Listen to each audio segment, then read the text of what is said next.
And good morning बच्चा party. तो हमने 70 क्वेश्चन कल कर लिए थे। चलिए आज उससे आगे करते हैं। Integration of 0 to infinity dx upon root x e raise to the power root x is equal to, इसका हमें क्या निकालना है, इंटीग्रेशन निकालना है। ठीक है, तो देखो इसका इंटीग्रेशन कैसे निकलता है।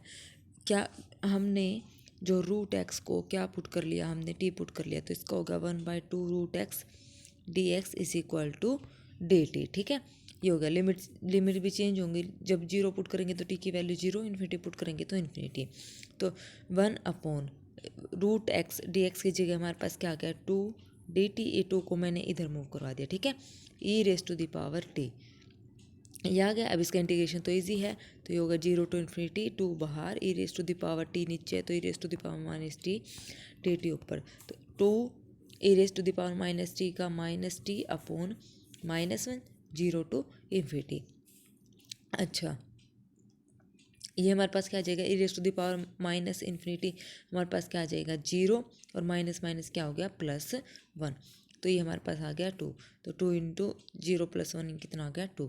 यानी कि हमारे पास थर्ड ऑप्शन यहाँ पे क्या हो गया, करेक्ट हो गया। ओके, चलिए next question. 0 to x² sin t + cos t। ये भी मेरे जो प्रैक्टिस सीरीज करवा रखी है उसमें ये क्वेश्चन आया हुआ है। ठीक है, किसी एग्ज़ाम में आया हुआ था, शायद मेरे हिसाब से KVS में पूछा था शायद ये क्वेश्चन। ठीक है, अभी 2023 में जो हुआ था। तो देखो f(x) = 0 to x² root sine t plus cos t, इसका डेरिवेटिव करना है। कर दो, इसमें लेबनीज़ ज़रूर लगेगा जब हम इसका डेरिवेटिव करेंगे।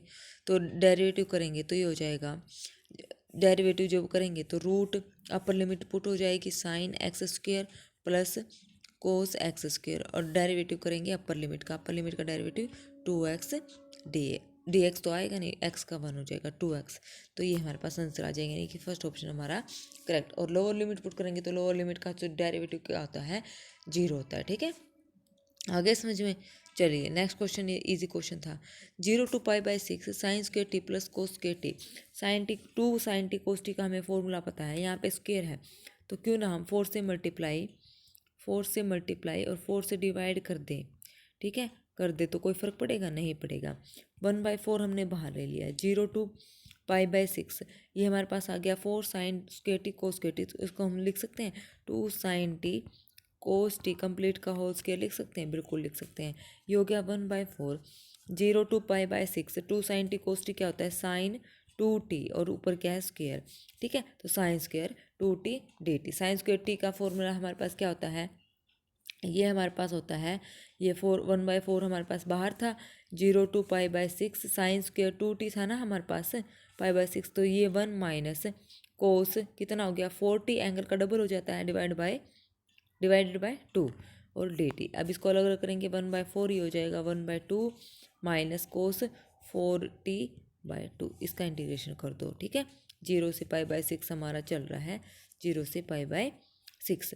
तो 1/2 का हम करेंगे, ये हो जाएगा 1/4। 1/2 का करेंगे x/2, 0 to π/6 minus cos 4t का करेंगे तो साइन 4t डिवाइड बाय 4 दूनी 8, 2 था ना नीचे, 0 to π/6। यहाँ पे वैल्यू पुट करेंगे 1/4, ये हो जाएगा π/6, 6 दूनी 12 माइनस ये हो जाएगा साइन 4t, साइन 2π/3, साइन 2π/3 होता है √3/2 × 8। ठीक है, 0 पे तो ये 0 ही हो जाएगा। तो अब इसको सोल्व करेंगे तो ये हो जाएगा 1/12 चौके 48, यानी कि π/48 माइनस √3/16। तो आंसर देखो, ऑप्शन देखो क्या आएगा हमारे पास क्या वैल्यू आई इंटीग्रेशन की, π/48 माइनस √3/16। तो इसमें से कौन सा मैच एग्जैक्टली इक्वल टू π/48 नहीं आया, ग्रेटर देन है ये नहीं, क्योंकि π/48 में से कुछ ना कुछ कम हो रहा है, तो ये भी गलत। सेकंड ऑप्शन यानी कि लेस देन क्या है, π/48 से छोटा है, क्योंकि π/48 से इसमें कुछ ना कुछ क्या हो रहा है, माइनस हो रहा है। ठीक है, आगे समझ में। चलिए next question. The parameter of the curve r = 2 cos theta, ये हमें निकालना है। r = हमारे पास क्या गिवन है, 2 cos थीटा, इसका पैरामीटर निकालना है।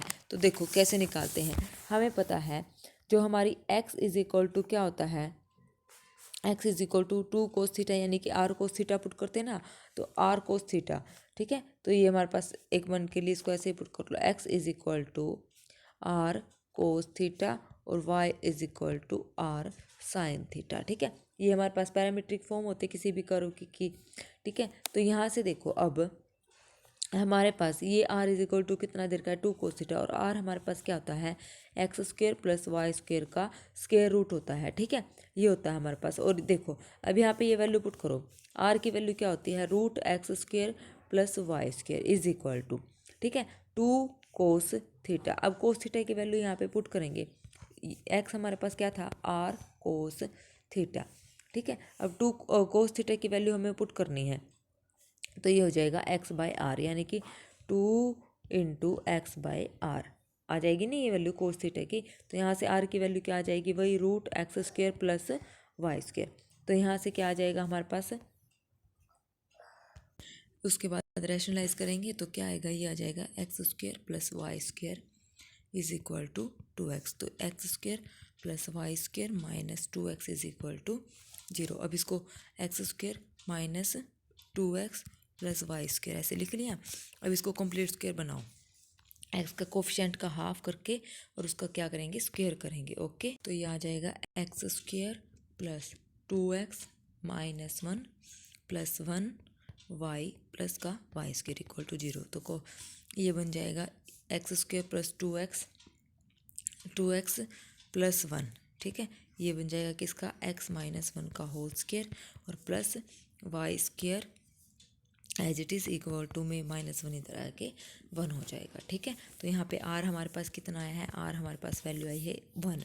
और जो हमारे पास निकालेंगे जो इसका कर्व का जो एरिया होगा वो हमारे पास क्या होगा 2πr।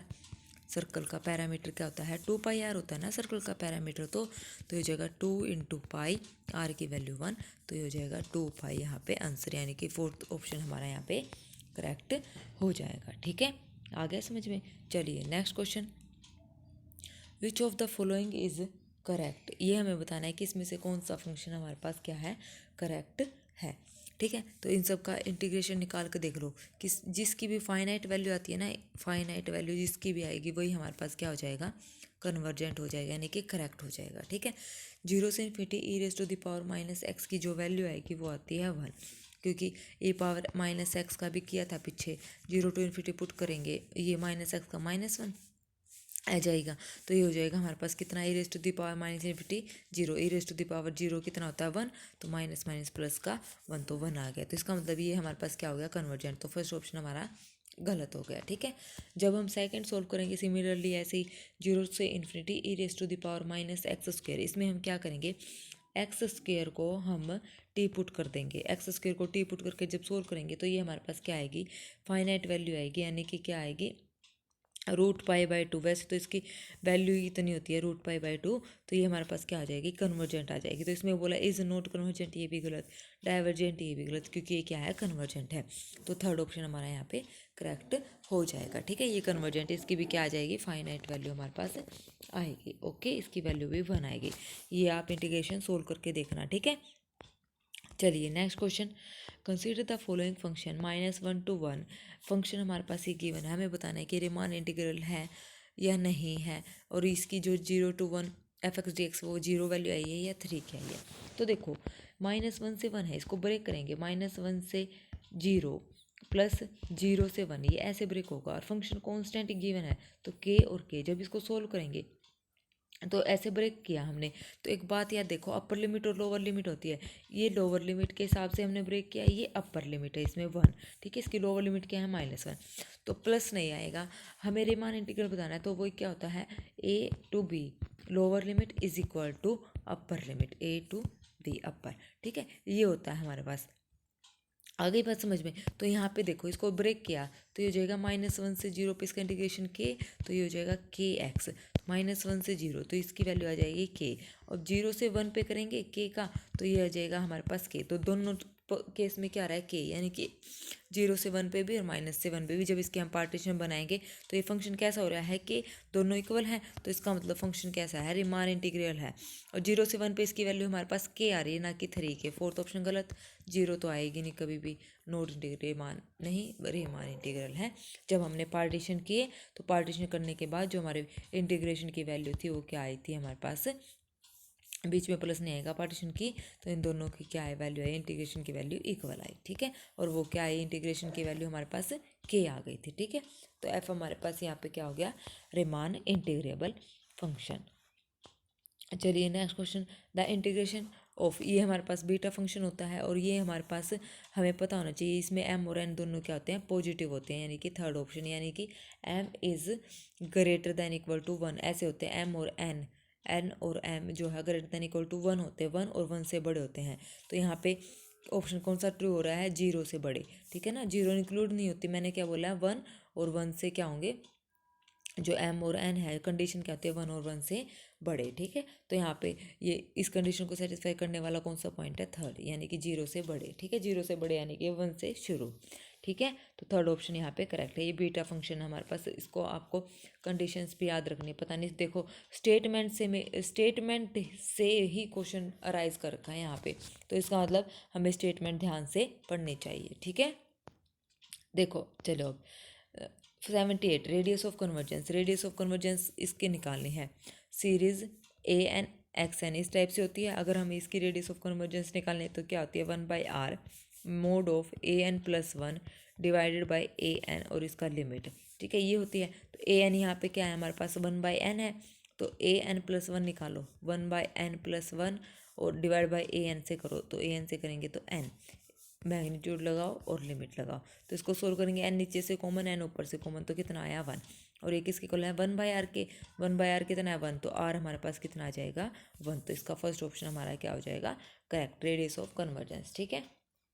आगे समझ में, चलिए which of the following series is UC, UC के लिए हम क्या यूज़ करेंगे, मोस्ट इंपॉर्टेंट जो टेस्ट होता है हमारा सीरीज़ का यूसी के लिए, वो होता है वेरस्ट्रास एम टेस्ट, ठीक है, वेरस्ट्रास एम टेस्ट।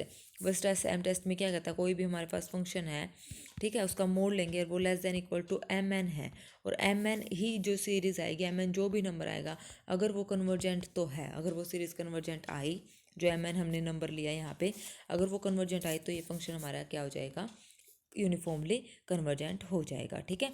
तो वेरस्ट्रास एम टेस्ट, यहाँ पे इसका मोड लगाओ, साइन तो हमेशा लेस देन इक्वल टू क्या होता है, वन होता है ना, तो ये हो गया लेस देन इक्वल टू किससे हो जाएगा, ये 1/n, 1/n यहाँ पे ये सीरीज़ है, तो 1/n हमारे पास कैसी सीरीज़ होती है, ये डाइवर्जेंट होती है, क्योंकि पी टेस्ट क्या कहता है, p is less than equal to one पे क्या होती है डाइवर्जेंट, और पी ग्रेटर देन वन पे क्या होती है कन्वर्जेंट, तो ये क्या होगी डाइवर्जेंट, इसका मतलब ये नोट यूसी गलत है।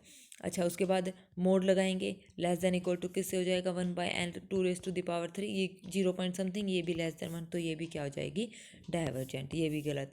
थर्ड ऑप्शन हमारा क्या आ जाएगा, इसका मोड लगाएंगे, less than equal to 1/n की पावर 1/4, ये भी लेस देन वन होता है, तो ये भी हमारे पास नोट यूसी, तीनों कोई भी हमारे पास यूसी नहीं है, तो इसका फोर्थ ऑप्शन हमारे पास करेक्ट हो जाएगा, नन ऑफ दीज, ठीक है। अच्छा चलिए 80th क्वेश्चन क्या कहता है, if f x y is equal to x y sine y by x, x is not equal to zero, zero when x is equal to zero, then तो f of x zero, partial derivative निकालो, f of x zero zero का partial derivative with respect to x निकालना है, तो हमारे पास क्या होता है, limit h approaches to zero, x में चेंज होगा, यानी कि zero plus H comma zero minus f of zero zero और डिवाइडेड बाई एच, तो यहाँ पे क्या पुट करेंगे, एफ ऑफ एच पुट कर दो यहाँ पे, और वाई की जगह जीरो, तो ये फंक्शन तो हमारा क्या होगा जीरो, और एफ ऑफ जीरो जीरो पे value zero, zero by zero, zero by zero minus zero divide by नीचे क्या है एच, और limit h approaches to zero, तो ये फंक्शन क्या हो गया हमारे पास जीरो, तो एफ ऑफ एक्स की वैल्यू जीरो जीरो आ गई, तो इसमें नहीं है, फर्स्ट गलत थर्ड गलत। अच्छा अब फोर्थ थर्ड कैसे गलत, इसने F of x zero zero, यहाँ पे इन की स्टेटमेंट ही गलत है, तो थर्ड गलत है।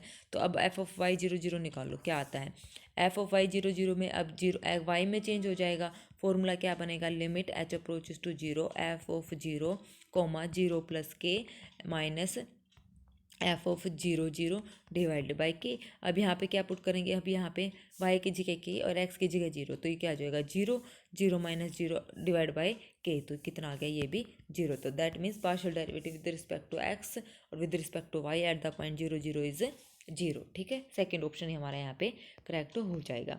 चलिए next question, if f of x y is equal to x y divide by root x square plus y square, हमें बताना है जो ये फंक्शन है वो डिसकंटिन्यूस है कंटिन्यूस है, इसकी वैल्यू वन है या डेरिवेटिव के ये तो हम चेक कर सकते हैं, जैसे अभी अपने ऊपर क्या, तो हम कंटिन्यूटी के लिए कैसे चेक करेंगे, पाथ पुट करेंगे y is equal to m x path. क्यों?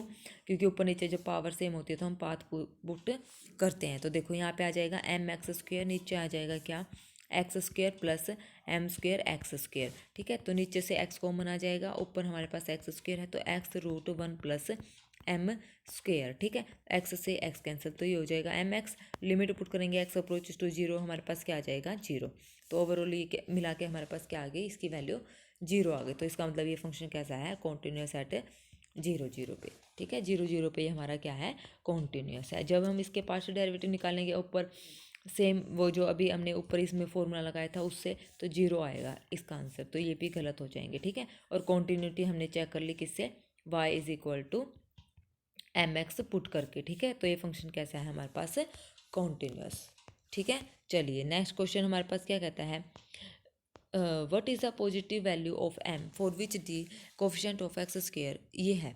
तो कुछ नहीं करना, इसका उसको बाइनोमियल खोल दो। इसकी बाइनोमियल जब हम खोल लेंगे तो जो हमारे पास क्या आएगी, इसकी बाइनोमियल सबको खोलनी आती है, एम सी जीरो। कैसे खोलेंगे, इसकी बाइनोमियल आ जाएगी एम सी जीरो एक्स की पावर जीरो प्लस वन की power six, m c one x की power one plus m c two x की power two plus up to son. Square का कोफिशिएंट क्या है, m c two is equal to कितना है, six. इसको जब सोल्व करेंगे तो एम के हमारे पास दो वैल्यू आ जाएंगी, फोर और माइनस थ्री, यानी कि फोर हमारा करेक्ट आंसर हो जाएगा।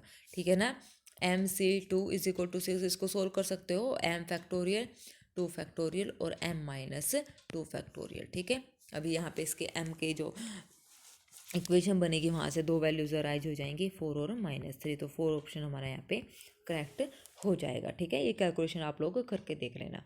चलिए 83, वैल्यू ऑफ द इंटीग्रल, ये तो सभी बच्चों को पता है, इंटीग्रेशन ऑफ टेंजेंट एक्स क्या होता है, minus log cos x plus c. Third option यहाँ पे करेक्ट है।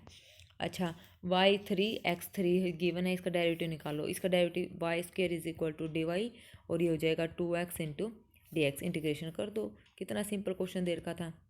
ये is equal to two x square divide by two, two से टू कैंसिल, प्लस में से वाई की वैल्यू कितनी है, थ्री, एक्स की वैल्यू भी थ्री, तो तीन तीन होती है 27/3, ये आ जाएगी। सी की वैल्यू निकालनी है, हो जाएगा 27/3 इज इक्वल टू, यहाँ पे क्या है, एक्स स्क्वायर है ना, तो एक्स स्क्वायर एक्स तीन तिया नौ, ये नौ है, तो तीन में 27, नाइन से नाइन कैंसिल। सी की वैल्यू हमारे पास यहाँ पे क्या आ जाएगी, वन आ जाएगी। ठीक है, सी की वैल्यू हमारे पास यहाँ पे क्या आ जाएगी, वन नहीं, प्लस था ना सी, तो जीरो आ जाएगी। सी की वैल्यू क्या आ गई, जीरो। तो अब देखो हमारे पास क्या आ गया, सी की वैल्यू हमारे पास आ गई जीरो, तो y cube by three is equal to x square by two था, तो y at x is equal to one, y की वैल्यू निकालनी है, तो y cube is equal to हो जाएगा थ्री, एक्स की वैल्यू वन पुट कर दो, तो ये कितना हो जाएगा, 3/2 हो जाएगा। ठीक है, कितना, ओ सॉरी, टू से टू तो हमारा कैंसिल हो गया था, तो एक्स स्क्वायर था, तो कितना हो जाएगा, यहाँ पे टू था ना, टू से two cancel, y cube is equal to हमारा कितना हो गया, थ्री हो गया, तो वाई की वैल्यू हमारे पास क्या आ गई, थ्री क्यूब रूट, ठीक है, थ्री आ गया। ठीक है, तो यहाँ से हमारा जो ऑप्शन करेक्ट होगा वो क्या होगा, फोर्थ ऑप्शन हमारे यहाँ पे करेक्ट हो जाएगा। ठीक है, चलिए next question, A bag has 8 red balls 5 white balls, total ball हमारे पास कितनी है, 13। ठीक है, निकालने कितनी है, 3 बॉल, 13 × 3। अच्छा, क्या कहा इसने, इसने बोला है टू हमारे पास रेड बॉल, रेड कितनी है, 8C2 मल्टीप्लाई और 1 वाइट बॉल 5C1, तो कौन सा ऑप्शन मैच हो रहा है, फर्स्ट ऑप्शन ही हमारा मैच हो रहा है। इजी क्वेश्चन था ये भी। चलिए next, if slope of the tangent to a curve f x at a point x y is given by the derivative. अच्छा देखो, लोकल मैक्सिमा के लिए अभी इसी में ही कल रिजल्ट आया था, अगर एफ डैश एक्स जीरो है और जो डबल डेरिवेटिव है वो हमारे पास क्या आ जाए, ग्रेटर देन जीरो आ जाए, तो वो फंक्शन क्या होता है, local sorry greater than zero आ जाए तो मिनिमा होता है। और इसने पूछा है मैक्सिमा, तो क्या आना चाहिए वो फंक्शन, डबल डेरिवेटिव क्या आना चाहिए हमारे पास, लेस देन जीरो आना चाहिए, तब वो फंक्शन हमारे पास क्या हो जाएगा, मैक्सिमा की एक कंडीशन है।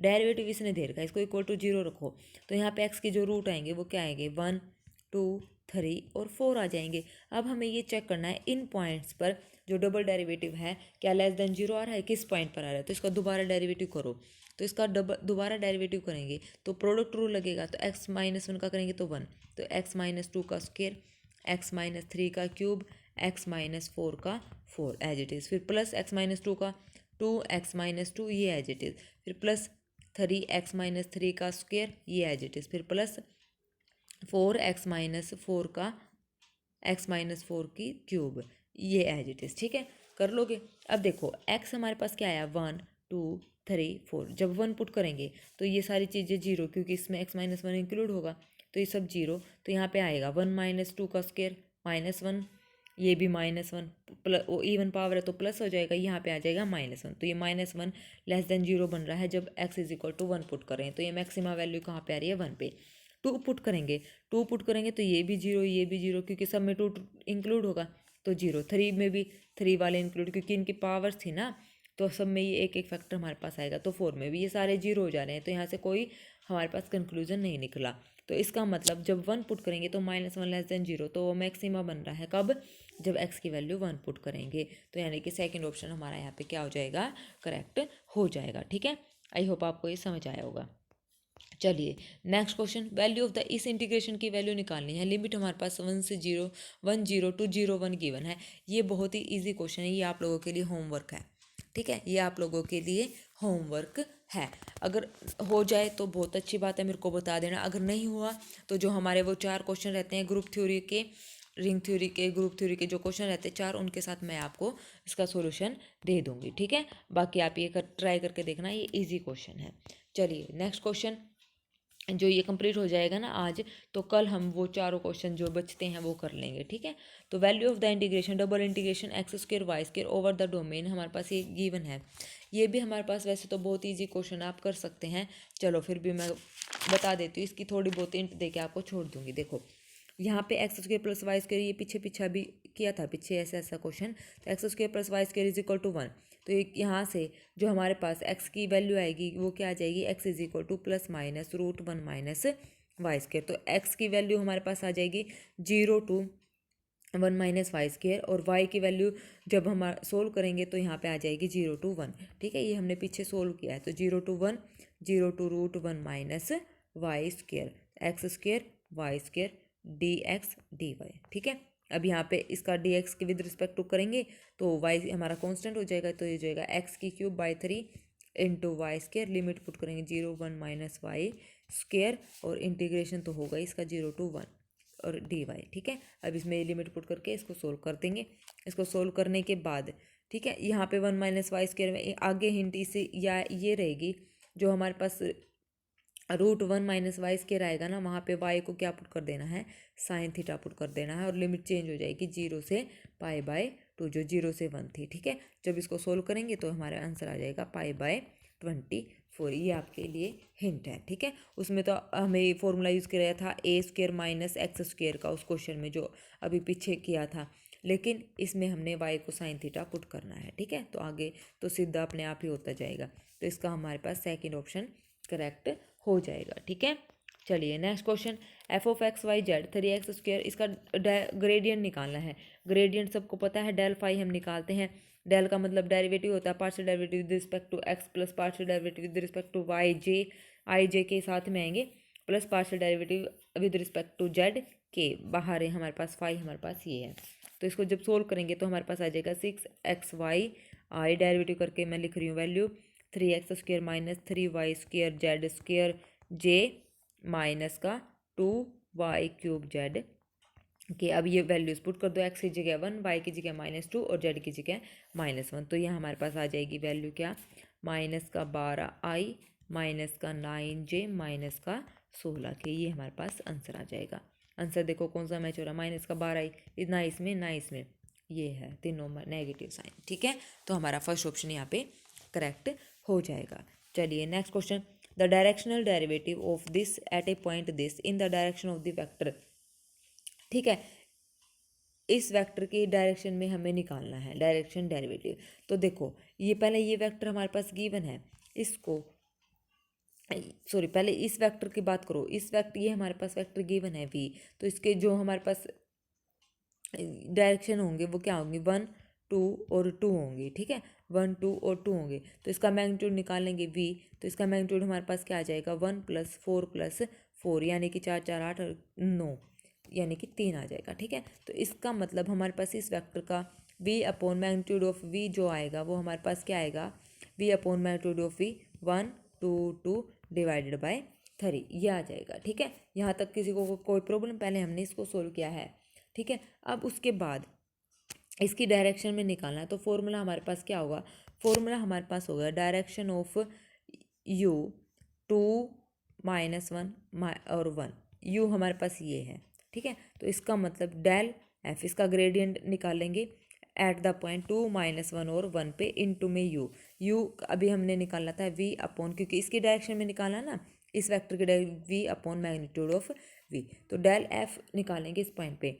तो डेल एफ जब हम निकालेंगे, डेल एफ का मतलब इसका डेरिवेटिव करेंगे एक्स का वाई का भी जो पीछे बताया था, और पॉइंट पुट कर देंगे ये, तो हमारे पास आ जाएगा 1 - 3 और -3 डॉट, ये आ जाएगा क्या था 1/3 2/3 और 2/3। अब इनकी क्या करेंगे डॉट प्रोडक्ट, तो फर्स्ट का फर्स्ट के साथ, सेकंड का सेकंड के साथ, थर्ड का थर्ड के साथ, तो हमारे पास क्या आ जाएगा, ये आ जाएगा हमारे पास 1/3 -6/3 -6/3, इसका मतलब -11/3 हमारा यहाँ पे करेक्ट आंसर हो जाएगा। तो -11/3 कहीं है ना फर्स्ट में, ना सेकंड में, ना थर्ड में, तो फोर्थ ऑप्शन हमारा यहाँ पे करेक्ट हो जाएगा -11/3। ठीक है, चलिए next question, divergence of the 3 dimensional radial vector field is r, हमारे पास क्या होता है, आर हमारे पास होता है xi plus yj plus zk। ठीक है, डाइवर्जेंस, अब इसका डाइवर्जेंस निकालेंगे, डेल डॉट आर करेंगे तो हो जाएगा 1 प्लस एक्स वाई जेड है ना, तो 1 + 1 प्लस ये जेड है 1, तो डेरिवेटिव करेंगे तो 1 1 2 और एक कितना आ जाएगा हमारे पास 3 आ जाएगा। तो इसका हमारे पास जो ऑप्शन करेक्ट होगा वो क्या होगा, सेकंड ऑप्शन हमारे पास इसका क्या हो जाएगा, करेक्ट हो जाएगा। ठीक है, अच्छा, the vector field f xi minus y j, जो हमारे पास वेक्टर फील्ड है वो एफ हमारे पास गिवन है xi माइनस वाई जे, तो हमें बताना है ये डाइवर्जेंस फ्री, डाइवर्जेंस फ्री का मतलब हमारे पास होता है डेल डॉट एफ क्या है 0 होना चाहिए, तो वो डाइवर्जेंस फ्री है। उसके बाद क्या बोला है इरोटेशनल, इरोटेशनल का मतलब हमारे पास क्या है, इरोटेशनल का मतलब जो कर्ल एफ है यानी कि डेल क्रॉस एफ जो है वो क्या होना चाहिए 0 होना चाहिए। ये दो कंडीशन हमारे पास है, ये डाइवर्जेंस फ्री के लिए, ये इरोटेशनल के लिए। तो चेक करो डेल डॉट एफ जब हम निकालेंगे तो हमारे पास क्या आ जाएगा, partial derivative with respect to x i j, तो साथ में चलेगा डॉट में x i minus y j, तो आई का आई डॉट आई तो 1 हो जाता है ना, तो इसीलिए ये हो जाएगा 1 - 1 कितना आ गया 0, तो डाइवर्जेंस फ्री तो ये है। तो इसका मतलब फोर्थ ऑप्शन हमारा यहाँ पे गया, सेकंड ऑप्शन गया, बचा फर्स्ट और थर्ड में डाइवर्जेंस फ्री इसने बोला है। अब इरोटेशनल चेक करते हैं, इरोटेशनल के लिए डेल क्रॉस एफ हमने चेक करना है, डेल क्रॉस एफ, और वो कैसे निकालते हैं आई जे के, और यहाँ पे क्या है partial derivative with respect to x, partial derivative with respect to y, partial derivative with respect to z, यहाँ पे एक्स, यहाँ पे -y और यहाँ पे जेड का कोफिशिएंट 0। तो जब इसका डेरिवेटिव निकालेंगे तो वैल्यू हमारे पास क्या आएगी 0। तो ये क्या है डाइवर्जेंस फ्री एंड इरोटेशनल, यहाँ पे थर्ड ऑप्शन हमारा यहाँ पे क्या हो जाएगा करेक्ट हो जाएगा। ठीक है, आ गया समझ में। चलिए नेक्स्ट क्वेश्चन, नेक्स्ट क्वेश्चन हमारे पास क्या कहता है स्टोक थ्योरम। स्टोक जो थ्योरम होती है वो क्या होती है, लाइन इंटीग्रल और सरफेस इंटीग्रल के लिए हम यूज़ करते हैं। ठीक है, उसके बाद सरफेस और वॉल्यूम इंटीग्रल के लिए जो थ्योरम यूज़ होती है वो डाइवर्जेंस थ्योरम बोलते हैं, गोस डाइवर्जेंस थ्योरम हम उसको बोलते हैं, जो सरफेस और वॉल्यूम के लिए यूज़ होती है। गोस और डाइवर्जेंस, लाइन और सरफेस के लिए स्टोक, और ये इसका कोई मतलब ही नहीं है लाइन और वॉल्यूम का। ठीक है, तो फर्स्ट ऑप्शन यहाँ पे हमारा क्या हो जाएगा करेक्ट हो जाएगा। Area of A triangle formed by the tip of vector, अगर हमारे पास 3 वेक्टर गिवन है तो वहाँ पे जो एरिया आएगा वो क्या आएगा, ये फॉर्मूला है सीधा डायरेक्ट फॉर्मूला। ठीक है, तो 1/2 a - b cross a - c। ठीक है, ये ऐसे हम एरिया निकालते हैं अगर हमारे पास 3 वेक्टर गिवन है तो। अच्छा 95 एन इंटीग्रेटिंग फैक्टर निकालना है, इसको x से डिवाइड कर दो, ये हो जाएगा dy/dx plus 3x + 1 divided by x और is equal to e⁻⁻² -2x। Integrating factor आता है सबको निकालना, e⁻⁻ integration 3x + 1 by x dx। ठीक है, तो इसको अलग अलग करेंगे तो e⁻x से x कैंसिल, तो ये हो जाएगा 3x प्लस ये हो जाएगा log x, इसको अलग अलग करेंगे तो e⁻3x इंटू log x का log से log कैंसिल, e से log कैंसिल, तो आ जाएगा x e⁻3x, तो हमारा ये आंसर आ जाएगा x e⁻3x, यानी कि फर्स्ट ऑप्शन हमारा यहाँ पे क्या हो जाएगा करेक्ट हो जाएगा। ठीक है, इसका जनरल सॉल्यूशन निकालना है। इस टाइप के क्वेश्चन में हम क्या पुट करते हैं, जेड को log x पुट करते हैं ना, फिर हम इसको सोल्व करते हैं। तो इसका सीधा हम लिखेंगे 4d into d minus 1 minus 8d plus 9 equal to 0। तो यहाँ से जो इक्वेशन आएगी वो आएगी 4d square minus 12d plus 9 equal to 0। और डी की वैल्यू आएगी, डी की वैल्यू हमारे पास जो वैल्यू आएगी डी की वो हमारे पास क्या आएगी 3/2 3/2, ये रिपीटेड रूट आ जाएंगे। ठीक है, तो यहाँ से देखो अब डी की वैल्यू हमारे पास 3/2 आ गई। तो अब यहाँ से ये वैल्यू जो आ गई, तो इसका मतलब इसको हम कैसे लिखेंगे जनरल फॉर्म में, c1 plus c2 log x। Z को हमने क्या पुट किया था अभी, log x पुट किया था ना, तो जो सीधा बनेगा रिजल्ट मैं सीधा लिख रही हूँ। आई होप आपको ये पता होगा, ये बहुत इजी क्वेश्चन है, पार्शियल डिफरेंशियल हमारे पास है और इनटू में x, क्योंकि अगर हमारे पास कोई दो सेम रूट आते हैं तो उसको हम ऐसे कंबाइन करके लिखते हैं c1 और c2। अलग अलग आते हैं तो c1 e⁻⁴ में चला जाता है ना, तो अब ये फॉर्मूला x² साथ में है यहाँ पे, तो दूसरा log वाला लगेगा। ठीक है, z is equal to log x put करके तो हमारे पास ये आंसर आ जाएगा बाहर x⁻³ 3/2। तो यानी कि हमारा जो थर्ड ऑप्शन यहाँ पे करेक्ट, अलग अलग रूट तो आ ही नहीं रहे, प्लस माइनस तो आ ही नहीं रही, तो गलत है, ये भी गलत है। तो थर्ड ही ऑप्शन हमारा यहाँ पे करेक्ट हो जाएगा। अगर कोई थोड़ा बहुत इसके टच में है तो ऑप्शन से भी डिस्कार्ड हम कर सकते हैं। ठीक है, तो थर्ड ऑप्शन हमारा यहाँ पे करेक्ट है। Next, solution of the differential equation, इसका सॉल्यूशन निकालना है। ये हो गया d² प्लस 4 इक्वल टू 0, तो ये हो जाएगा d² is equal to minus का 4 और d is equal to plus minus 2 iota. Imaginary आ गया, तो इमेजिनरी का सॉल्यूशन क्या होता है, y is equal to a cos x plus b sine 2x, 2 आया ना तो 2x। ठीक है, कोस 2x plus b sine 2x, और a और b की वैल्यू निकाल दो। a y 0 पे 1 दे रखा है, y डैश 0 पे क्या दे रखा है 2, तो a की वैल्यू हमारे पास, इसका डेरिवेटिव करेंगे और एक बार सीधा पुट करेंगे तो a की वैल्यू इज इक्वल टू 1 और b की वैल्यू इज इक्वल टू 1 आ जाएगी। तो यहाँ से जो हमारा सॉल्यूशन बनेगा y is equal to cos 2x plus sine 2x, ये बन जाएगा, यानी कि फोर्थ ऑप्शन हमारा यहाँ पे करेक्ट हो जाएगा। ठीक है, था ना इजी क्वेश्चन। चलिए next, phi of x y is equal to 0 is a singular solution. ये हमारे पास सिंगुलर सॉल्यूशन है और फाई ऑफ एक्स वाई इसका फैक्टर है। तो जब हमारे पास सिंगुलर सॉल्यूशन आ जाए और दो वेरिएबल में आ जाए और वो 0 है, तो जो हमारे पास जो फैक्टर बनेंगे उसमें हम क्या यूज़ करेंगे, पी और सी डिस्क्रिमिनेंट, दोनों डिस्क्रिमिनेंट हम यहाँ पे क्या दोनों डिस्क्रिमिनेंट हम यूज़ करते हैं सिंगुलर सॉल्यूशन के लिए, तो both p and c discriminant. ठीक है, चलिए next question, for a complex number z the minimum value, इसकी मिनिमम वैल्यू बतानी है, बहुत इजी है। Mod z1 plus mod z2 greater than equal to क्या होता है, मोड z1 प्लस z2। ये आइडेंटिटी हमने पढ़ी है कॉम्प्लेक्स एनालिसिस का, जब हमने चैप्टर हम पढ़ते हैं ना कॉम्प्लेक्स के बारे में, तब हम यहाँ पे ये आइडेंटिटी यूज़ करते हैं। तो यहाँ पे ये आइडेंटिटी यूज़ करो, तो mode z1 plus mod z2 ये है, तो ये क्या हो जाएगा, ग्रेटर देन इक्वल टू, ये वाली टर्म इधर आ जाएगी, ग्रेटर देन इक्वल टू आ जाएगा z प्लस, यहाँ से मैं माइनस कॉमन लेके इसको z को माइनस कर दे रही हूँ, तो ये हो जाएगा cos alpha plus iota sine alpha. ठीक है, और माइनस का z मैंने यहाँ पे कॉमन ले लिया, ले सकते हो ना मोड में, तो z से z कैंसर, तो ये ईजी हो जाएगा। तो cos alpha plus iota sine alpha का जो मोड आएगा वो क्या आएगा, हमारे पास 1 आएगा, cos square alpha plus sine square alpha यानी कि 1। तो इसकी मिनिमम वैल्यू हमारे पास क्या आ गई, 1 आ गई। तो यानी कि सेकेंड ऑप्शन हमारा यहाँ पे क्या हो गया, करेक्ट हो गया। ठीक है, चलिए नेक्स्ट क्वेश्चन और लास्ट क्वेश्चन, तो हमारा जो ये है कंप्लीट हो गया इसका सॉल्यूशन। तो जेड देखो last question, z be a complex number such that mod z is equal to 4 और आर्ग्यूमेंट ऑफ जेड इज π/6। तो जेड की वैल्यू निकालनी है।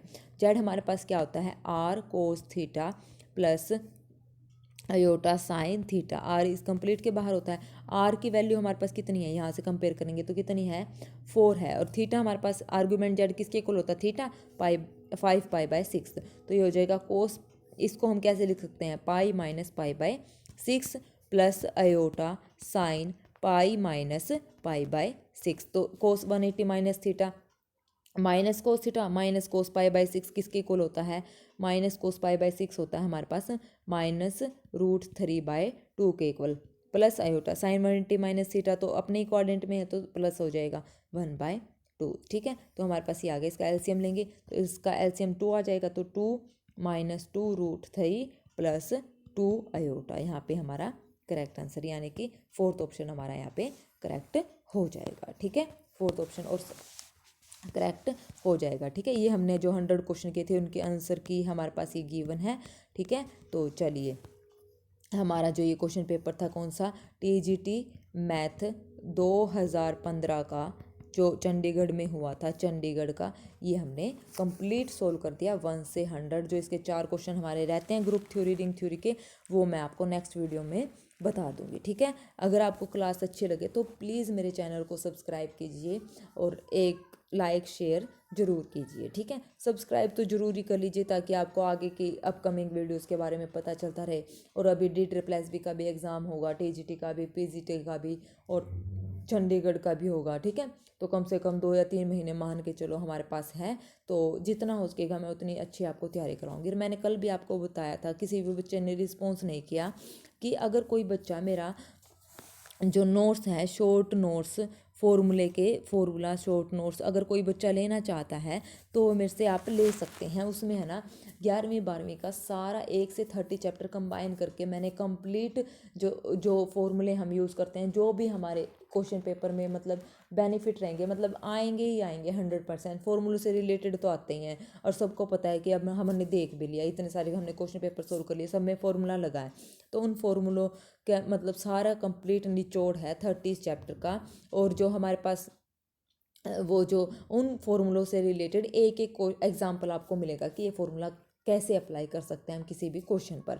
ठीक है, अगर कोई बच्चा इंटरेस्टेड है तो मेरे को टेलीग्राम चैनल पे आप वहाँ पे जाके मैसेज कर सकते हैं और कुछ पूछना हो तो वहाँ पे आप पूछ सकते हो कि कैसे क्या कुछ करना होगा। ठीक है, तो चलिए आज के लिए बस इतना ही, ये हो गया है। कल मिलते हैं नए टॉपिक के साथ, नए क्वेश्चन पेपर के साथ। ठीक है, देखते हैं कौन सा क्वेश्चन पेपर हम शुरू करते हैं अभी। ठीक है, तो चलिए, thank you very much, have a nice day, okay.